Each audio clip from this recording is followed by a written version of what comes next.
রোববার বিকেলে বিমান বাংলাদেশ এয়ারলাইন্সের ঢাকা থেকে চট্টগ্রাম হয়ে দুবাইগামী যে ফ্লাইটটিতে ছিনতাইয়ের চেষ্টার যে ঘটনা ঘটেছিল সে ব্যাপারে আমরা বিমানের ক্যাবিন ক্রু, ককপিট ক্রু এবং আইনশৃঙ্খলা বাহিনীর সদস্যদের সাথে কথা বলেছি। এই ঘটনায় ছিনতাইয়ের চেষ্টাকারী পলাশ নামে এক ব্যক্তি এই অপারেশনে আইনশৃঙ্খলা বাহিনীর অপারেশনে নিহত হয়েছে।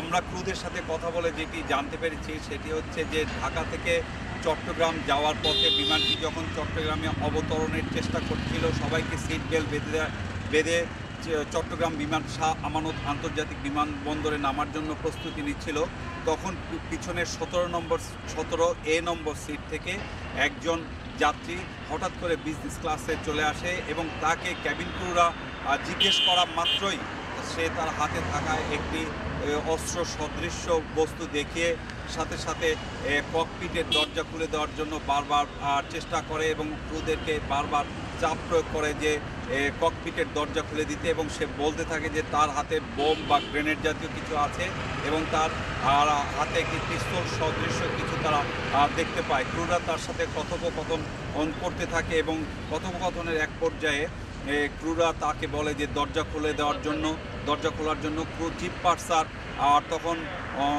সেই ব্যক্তিকে বলার চেষ্টা করে যে টেলিফোন না করলে এই দরজাটি এই ককপিটের এই ডোরটি খুলবে না। তখন সেই সন্ত্রাসীর চাপের মুখে ক্রু চিফ পার্সার উনি ককপিটে ফোন করেন। তবে একটি বিষয় বলতে চাই, যখন বিমানটি আকাশে ওড়ার আগে ক্যাবিন ক্রু এবং ককপিট ক্রুদের মধ্যে একটি ব্রিফিং হয়। ব্রিফিংয়ে একটি কোড নাম্বার থাকে, বিভিন্ন কোড নাম্বার থাকে। তার মধ্যে একটি কোড নাম্বার থাকে যেটি ককপিট থেকে ক্যাবিন থেকে ককপিটে ফোন করে সেই কোড নাম্বার বলার সাথে সাথে পাইলটরা বুঝতে পারবেন যে বিমানের ছিনতাই বা এ জাতীয় কোনো দুর্ঘটনা ঘটেছে। গতকাল অর্থাৎ রোববারে ঢাকা থেকে দুবাইগামী চিটাগাং হয়ে দুবাইগামী ওই ফ্লাইটে যে কোড অফ দ্য ডে ছিল সেটা হচ্ছে যে যেটি সংকেত ছিল open the door. Pilot chief পার্সারকে বলেছিলেন যে আপনি যদি আমাকে ফোন করে রাগান্বিতভাবে বলেন যে স্যার ওপেন দ্য ডোর, তাহলে আমি বুঝতে পারবো যে ছিনতাইয়ের মতো দুর্ঘটনা ঘটেছে। এটি শুধু গতকালের ফ্লাইটে না, পৃথিবীতে যত বিমান চলাচল করে, যত ফ্লাইট চলাচল করে, প্রত্যেকের এরকম একটি কোড নাম্বার আছে। সেই কোড নাম্বার দিয়ে বোঝানো হয়। তখন চিফ পার্সার আর যখন এটি পাইলটকে ফোন করে রাগান্বিত ভঙ্গিতে বলেছেন যে স্যার ওপেন দ্য ডোর, তখন পাইলট সাথে সাথে বিষয়টি বুঝতে পেরে আরও ককপিটের দরজা বন্ধ করে দিয়েছেন এবং উনি সাথে সাথে ভিডিও ক্যামেরা অন করে গ্যালিতে দেখতে পেরেছেন যে সন্ত্রাসী কীভাবে ক্রুদেরকে জিম্মি করে ফেলেছে। তৎক্ষণাৎ তিনি কোনো রকম হেজিটেশন না করে ফার্স্ট অফিসারের সাথে কথা বলে দ্রুত ফ্লাইটটি চট্টগ্রামে দ্রুত অবতরণ করান। যদিও বলা হচ্ছে যে এটি জরুরি অবতরণ নয়, কিন্তু আসলে সব কিছু দেখে বলা যায় এটিকে জরুরি অবতরণের সাথে সাথে ক্রুরা যখন সন্ত্রাসী পলাশ নামে ওই সন্ত্রাসীর সাথে কথা বলছিলেন, তখন পিছনের দিকে ক্রুরা জরুরি অবতরণ গেট খুলে দিয়ে জানালা দিয়ে বিমানের ডানা দিয়ে যাত্রীদেরকে একে একে বের করে দিয়েছে।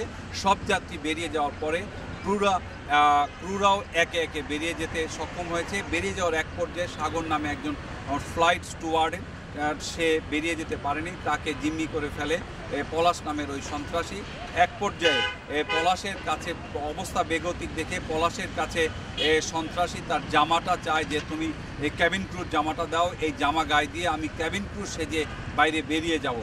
পলাশ তার শার্টটি খুলে যখন ওই সন্ত্রাসীকে দিচ্ছিল, তখন শার্টটা পরার সময় পলাশ লক্ষ্য করেছে ও যখন এক হাত দিয়ে, যে হাতে অস্ত্র আছে সেই হাত দিয়ে যখন শার্টের হাতাটা ঢোকাচ্ছিল, তখনই পলাশ জরুরি অবতরণ গেট দিয়ে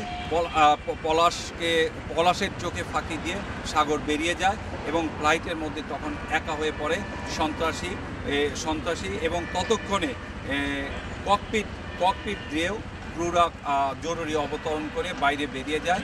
ততক্ষণে বিমানের এই ফ্লাইটটি চিটাগাংয়ের শাহ আমানত আন্তর্জাতিক বিমানবন্দরে ঘিরে পেরেছে আইন শৃঙ্খলা বাহিনীর সদস্যরা।